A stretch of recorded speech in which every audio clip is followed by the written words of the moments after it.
Crime thriller और suspense से भरपूर हमारा शो क्राइम थ्रिलर। नमस्कार, आदाब, सत श्री अकाल। आप देख रहे हैं रफ्तार मीडिया और मैं हूं आपके साथ सिमरन शुक्ला। तो चलिए आज का सफर शुरू करते हैं। क्राइम थ्रिलर अपराधी को करे बेनकाब, जुर्म को ना करे नजरअंदाज। एक नन्ही सी बच्ची और उस बच्ची को लेकर माता पिता के संजोए सपने। जैसे जैसे बेटी बड़ी होती है, माता पिता के सपने भी बड़े होने लगते हैं। अपनी बेटी को डोली में बिठाने के सपने, वो सपने जिसमें सपनों का राजा होता है जो सफेद घोड़े पर सवार होकर उसकी बिटिया को ब्याह कर ले जाएगा और उसे एक खूबसूरत सी जिंदगी देगा। पर कल तक मां की आगोश में और आज मौत की आगोश में। पर उस लड़की को बस दुनिया में ये दो वक्त ही सुहाने मिले थे।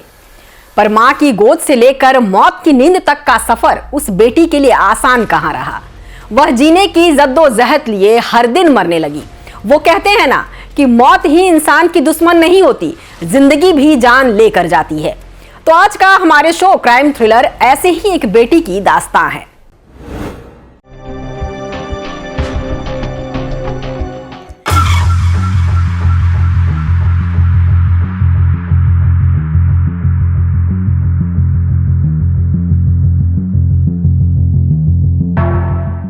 नाम प्रियंका, जिसकी शादी झारखंड के चौपारण में, जो कि हजारीबाग जिले के अंतर्गत आता है, चौपारण प्रखंड के बनऊ गांव में प्रियंका की शादी होती है।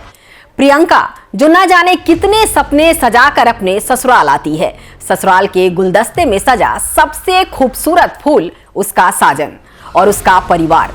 दुल्हन बनी प्रियंका अपने सपनों को पिरोए अपने दाम्पत्य जीवन की शुरुआत करती है और उम्मीद करती है कि उसका पति उसका साथ देगा और उसके सपनों को हकीकत का रूप देगा। पर सपने तो सपने होते हैं, हमेशा सच कहां होते हैं। और 2-3 महीने बाद ही शुरू होता है प्रियंका के जीवन का कभी ना खत्म होने वाला संघर्ष। कभी ताने सहने का संघर्ष तो कभी ससुराल वालों की जलालत सहने का संघर्ष। और इस संघर्ष में उसने अपने पति पर विश्वास किया कि वो उसका साथ देगा, पर ऐसा हुआ नहीं। एतबार किया, खता नहीं, पर एतबार से बड़ी कोई खता नहीं। और फिर शुरू होता है लालच। इंसान जब स्वार्थी होता है तो उसके अंदर लालच का जन्म होता है और यही लालच इंसान को जुर्म की राह पर धकेल देता है और तब गुनाह करने वाला अपनी सारी हदें पार कर देता है। दुनिया के सारे गुनाह जर, जोरू और जमीन के लिए हुई होता है और प्रियंका के मामले में तो लालच पैसे और जमीन दोनों का ही था। और ये लालच जितना धीरे धीरे दहेज लोभियों के लिए विकराल रूप लेता जा रहा था, उतना ही प्रियंका के लिए उसकी जिंदगी खतरों से घिरती जा रही थी। और अब प्रियंका को अपने मायके से पैसे लाने के लिए मजबूर किया जाने लगा। शुरुआत में तो प्रियंका अपने मायके से पैसे लाकर दे दिया करती थी, पर आखिर ये सब कब तक चलता, क्योंकि ससुराल वाले दूसरे की बेटी का दुख कब समझते हैं। बहू को सिर्फ रस्सी से बंधी वो बाल्टी समझते हैं जिसे कुएं में डालते जाइए और पैसे निकालते जाइए। इसी संघर्ष से जूझती हुई प्रियंका की शादी को 7 से 8 साल बीत गए। इन 7-8 सालों में न जाने प्रियंका को ससुराल में अच्छे से रखने के लिए उसके मायके वालों ने क्या कुछ कोशिशें नहीं की। पंचायतें बिठाई गई, आपसी समझौते कराए गए, पर नतीजा शिफर का शिफर ही रहा। इधर ससुराल में अब पैसे के लिए प्रियंका पर दबाव बनाना ये रोज का किस्सा हो चला था। प्रियंका भी पैसे लाकर दे दिया करती। अब उसी के पैसे से उसके जेठ ने जमीन खरीदी। अब हुआ यूं कि प्रियंका ने अपने जेठ से उस जमीन में अपना हिस्सा मांगा। तो कहते हैं ना कि जब अपने हक की मांग कीजिए तो वहीं से महाभारत की शुरुआत होती है।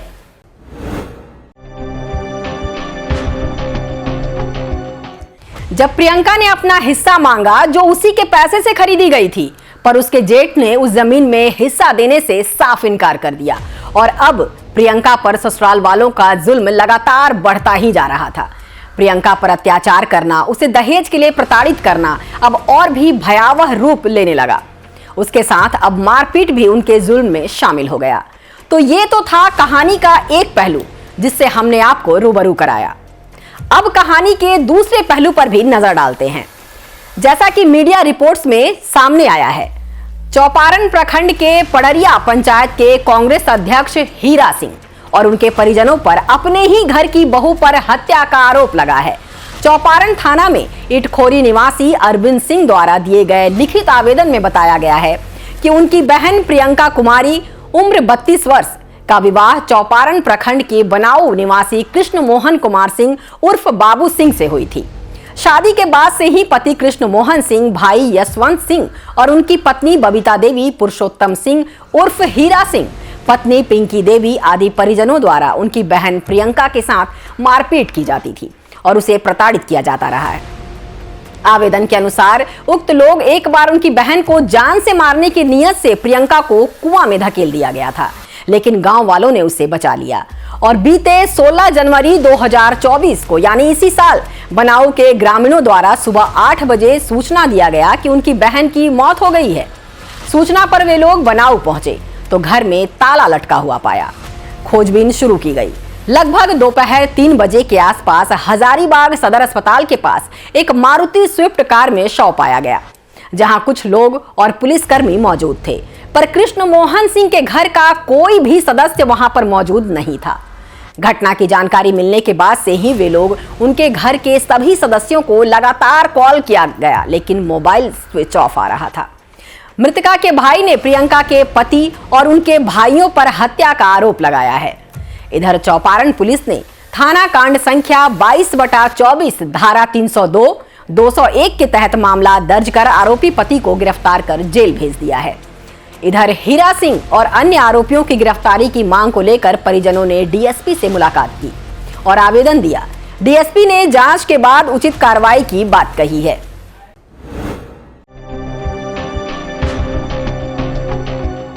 सिंह जो मुख्य अभियुक्त है, जो हमारी बहन को हमेशा प्रताड़ित करता था और पैसे का मांग करता था। हम लोग कई बार उनको पैसा दिया, दबाव में भी बोलिए या मदद के लिए बोलिए, जैसे भी वो लोग हमेशा घर से पैसा लाने को लेकर मेरी बहन को प्रताड़ित करते थे। हीरा सिंह और उनकी पत्नी मुख्य है इसमें, हमेशा से रहा है शुरू से। हम लोग पुलिस को सबूत भी दिए कि देखिए इस डेट को कब कब पैसा दिया गया, और हमेशा देते आए। हीरा सिंह षड्यंत्र के तहत मेरी बहन का हत्या किया, उसका प्रॉपर्टी भी हथियाना चाहता था, जिसके चलते अभी रिसेंटली उन्होंने ज़मीन भी बेचा था, जिसमें मेरी बहन का कहना था कि इसमें हमारा भी हिस्सा है। वो पैसे हड़पने के लिए और आगे प्रॉपर्टी हड़पने के लिए षड्यंत्र के तहत उसके पति के साथ मिलकर हत्या कर दी। हीरा सिंह का पहले आपराधिक बैकग्राउंड रहा है लूट डकैती मारपीट वगैरह में, जिसमें चौपारण थाना में उसके खिलाफ केस दर्ज है पहले से भी बहुत सारा। पुलिस जांच नहीं कर रही है। सोचिए एक अपराधी प्रवृत्ति का आदमी जिसके खिलाफ पहले भी केस दर्ज है और अभी 302 लगा हुआ है, वो खुलेआम चौपारण में घूम रहा है। पुलिस अगर उन लोगों का CDR निकाले, लोकेशन निकाले, तुरंत पता चल जाएगा कौन कहाँ घूम रहा है। उनके घर वालों का सभी का डिटेल निकाले। देखिए ये पूरा का पूरा राजनीतिक प्रेशर दिया जा रहा है थाना पे। हम लोग थाना में कई बार गए, DSP से भी मिले, लेकिन अभी तक जांच जो है जैसे का तैसे है। हत्या में प्रयुक्त हथियार भी नहीं अभी तक जब्त किया गया है। देखा जाए हीरा सिंह कांग्रेस में और स्थानीय राजनीति का जो वहाँ विधायक और जो भी लोग हैं उनका दबाव है थाने पे। अगर नहीं है तो अभी तक जांच आगे क्यों नहीं बढ़ रहा है, अरेस्ट क्यों नहीं हो रहा है? जब 302 लगा हुआ है सभी अभियुक्तों के ऊपर, 302 लगने के बाद पुलिस अभी तक अरेस्ट क्यों नहीं की? तो उस मॉर्टम रिपोर्ट में साफ साफ लिखा हुआ है कि ये मानवीय हत्या का मामला है। इतने जगह बॉडी में चोट है, गला दबा के हत्या किया गया है, शरीर पे इतने जगह भारी हथियार से चोट किया गया। पोस्टमार्टम रिपोर्ट में साफ साफ लिखा हुआ है, जिसके बाद भी पुलिस अपना काम नहीं कर रही है। हम लोग जब मिलते हैं तो संतावना बेसिकली ये है कि पूरा जांच दबाने का और उसको दूसरे दिशा में मोड़ने का प्रयास किया जा रहा है।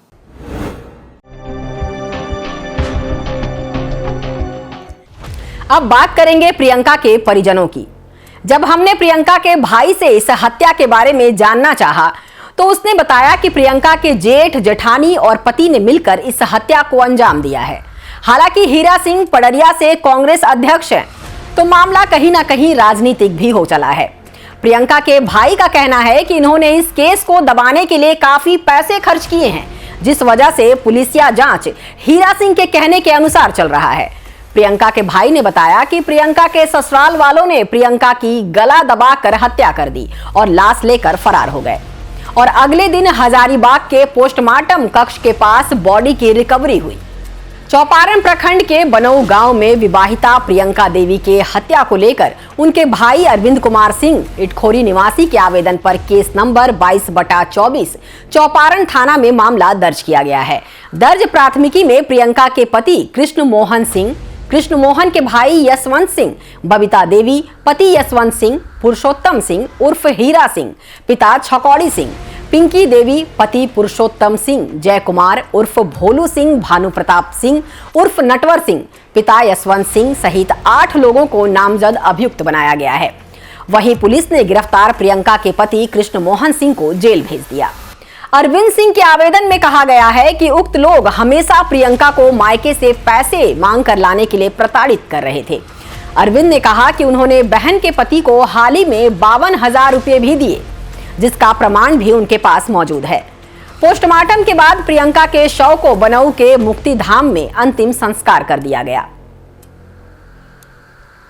अब बात करेंगे पोस्टमार्टम रिपोर्ट की, जिसमें डॉक्टर ने साफ साफ लिखा है कि प्रियंका की मौत गला दबाकर की गई है, जिसे आप तस्वीरों के माध्यम से साफ तौर पर देख सकते हैं। अपेक्षा और उपेक्षा दोनों का होना ही गलत है। अपेक्षा खुद को घायल करती है और उपेक्षा दूसरों को। अब प्रियंका के परिजनों ने हमारे रफ्तार मीडिया के माध्यम से अपनी बातों को रखा और न्याय की मांग की है। प्रियंका के भाई ने क्या कुछ कहा, आप भी सुनिए। देखिए, हम लोगों ने आज से 10-12 साल पहले अपनी सिस्टर का शादी बन्नों में हीरा सिंह के यहाँ किया था, और जब से शादी किया वो लोग हमारे सिस्टर को प्रताड़ित करते रहे। हमेशा पैसे का डिमांड आता रहा, तो हम लोग देते थे, चूँकि हम लोग के पास होता था और सिस्टर थी तो चलो दे दो। रिसेंटली उसका डेथ से पहले भी हम लोग 50-60 हज़ार रुपये नगद दिए, और मतलब जो भी होता है यहीं से हम लोग करना, चूँकि सिस्टर है दे दो। और उन लोगों का ये हमेशा सिनेरियो रहा कि नहीं लो इसको दबाव करो, प्रताड़ित करो। उनकी जो देवरानी वगैरह थी और बड़ी जो है इनसे जो बड़ी गोतनी थी वो भी हमेशा प्रताड़ित करती थी। एक बार इसको कुएं में धकेल दिया था से 3 साल पहले, गांव में पंचायत हुआ, फिर हम लोग गए तो कि नहीं अब आगे से ऐसा नहीं होगा। इनकी जो बड़ी गोतनी है उनको कुएं में धकेल दी थी। तो उसके बाद पंचायत के बाद हम लोग चलो कि अब चलो किसी तरह इसका घर सेट हो जाए, तो हम लोग आगे कंप्लेन नहीं की। और अभी 15 जनवरी को रात में इसकी हत्या कर दी गई। और ये आप देखेंगे साफ साफ फोटो में दिख रहा है, जो का फोटो है ये डेथ के बाद का फोटो है, जब पोस्टमार्टम होने के लिए बॉडी जा रहा था। पूरे बॉडी में चोट का निशान था, पूरा बॉडी, गला में पूरा नाखून से नोचा हुआ मारपीट पूरा बॉडी में।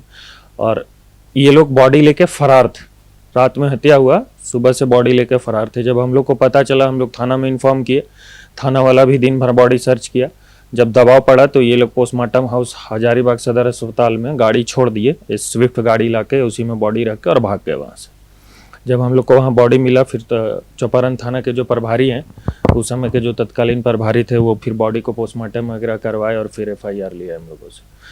तो अभी तक जो है इस घटना में अरेस्टिंग नहीं हो रहा है। सबसे बड़ा चीज़ है कि पुलिस जो है वहाँ हाथ पे हाथ धर के बैठा है। घटना में जो हथियार प्रयुक्त हुआ है, पोस्टमार्टम रिपोर्ट में आप देखेंगे साफ साफ लिखा कि मोटे एवं गोल रड से मजबूत रॉड से गले पे वार किया गया। देखिए यहाँ साफ साफ लिखा हुआ है, भारी हथियार से गले पे वार किया गया, जिसके चलते सांस की नली अवरुद्ध हो गई है, और सांस की नली अवरुद्ध होने से दम घुटने से उनकी मृत्यु हो गई है। शरीर पे विभिन्न स्थानों पे चोट का निशान है, जिसका साइज भी यहाँ सारा वर्णन किया हुआ कि कौन से जगह पे कितना चोट है। तो पुलिस अभी तक ना वो हथियार जुगाड़ कर पाई, कहाँ है हथियार सबूत के तौर पे नहीं ला पाई, ना अरेस्टिंग कर रही है। पुलिस पूरा स्थानीय राजनीति के दबाव में काम कर रही है। जिनका घटना हीरा सिंह का हम जो बता रहे हैं, जो इनके बड़े भैंसुर है हीरा सिंह, वहाँ के लोकल राजनीति में उनका वो है, पड़रिया प्रखंड से वो अध्यक्ष है कांग्रेस के। और उमाशंकर अकेला जी जो विधायक हैं, वो उनको ब्लाइंड सपोर्ट कर रहे हैं, थाना का हाथ बांधे हुए। और थाना भी आज तक कुछ किया नहीं। अगर करता तो मामला में प्रोग्रेस होता, अभी तक कोई प्रोग्रेस नहीं है, न जांच पूरा हो पा रहा है। आखिर 3 महीना घटना का हो गया, अभी तक आप जो डेथ में हथियार प्रयुक्त हुआ उसको भी आप अभी तक नहीं ला पाए, तो क्या कर रहे हैं? पुलिस भी कुछ नहीं कर रहा है। हम लोग जहाँ जा रहे हैं वहाँ हो रहा है, जांच चल रहा है। हम लोग DGP कार्यालय में भी गए, आवेदन दिए, कुछ नहीं है। SP महोदय के पास गए, देखिए आवेदन का कॉपी, वहाँ भी कुछ नहीं हो पा रहा है। कुल मिला के कांग्रेस का जो वहाँ का लोकल लीडरशिप है, थाना पे दबाव बनाया हुआ है, और थाना भी चुपचाप देख रहा है। मामले को रफा दफा करने का प्रयास किया जा रहा है कि किसी तरह कुछ दिन बीत जाएगा तो मामला रफा दफा कर देना। बस जितने भी लोगों का FIR में नाम है, उन लोगों को अभी तक किसी भी तरह का कोई, खुलेआम गांव में सब घूम रहे हैं। उनके जो पति थे उनका क्या कुछ आ रहा है? पति भी उन लोगों के साथ मिले हुए थे, चूंकि वो लोग ना शुरू से क्रिमिनल बैकग्राउंड रहा है, हम लोगों को मालूम नहीं था। हम लोग तो वहाँ अपनी बेटी दे चुके थे और उनका क्रिमिनल रिकॉर्ड पुलिस निकालेगा तो चौपारण थाने में बहुत सारे केस हो जाएंगे। और ये लोग बहुत सारा अपना जमीन भी बेच दिए थे इधर उधर गलत तरीके से, तो ये मना करती थी, जिसके चलते इनके भैंसुर इनको प्लान तरीके से, अभी रिसेंटली उन्होंने 20 लाख रुपए का जमीन बेचा था, तो उसमें भी बोली कि हमको जब घर से हमेशा पैसा ला के आप लोग को देते तो आप हमको कुछ पैसा दीजिए, तो उसी केस में मर्डर कर दिया इसका। मेरा नाम अरविंद कुमार सिंह हुआ और मैं मृतिका प्रियंका देवी का भाई हूँ।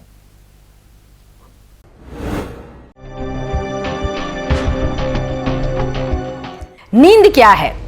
जरा सी देर की मौत। मौत क्या है? तमाम उम्र की नींद।